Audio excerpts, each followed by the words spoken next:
Hey guys, Dan here, and you're watching my vlog. Like Mia said, we're going to be doing these probably every other day or so. Each of us kind of end up doing the same kind of thing, maybe little mini rants or something like that, but basically just like the show, bringing things that interest us to you.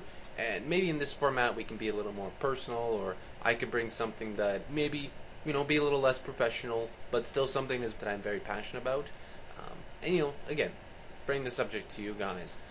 So to start off this, probably on a really bad foot, I want to talk about cell phones. A couple of years back, there was a study released pretty much positively showing there is no link between cell phones and the emissions they emit and brain cancer.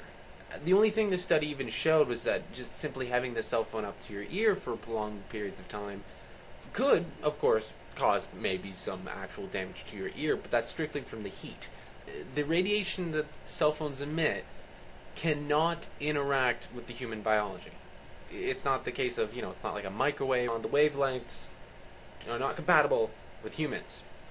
Now, the reason I'm even talking about this is apparently other people have decided to talk about this and start making a big deal about it. The reason I'm bringing this to your guys' attention is apparently this is in the news again.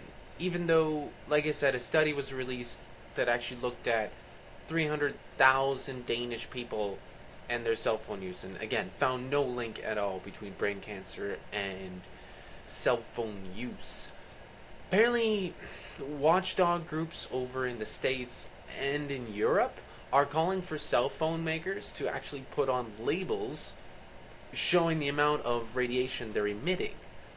Of course, this could quite easily backfire on them, as the cell phone makers would obviously require the government to provide proof as to them needing this, and if nothing was given, then they could quite easily sue the government for do this ludicrous, completely unnecessary steps. Again, I'm just so completely baffled by this. Like, we have research done. Like, this isn't just something where we're like, yeah, probably doesn't do anything. No. There was actually a study done, and people came with conclusions. It was a long study. It was 10 years. It involved a large amount of people. This wasn't just a small sampling or something. This was a lot of people involved in this study. It has been peer-reviewed, and guess what? The results are good.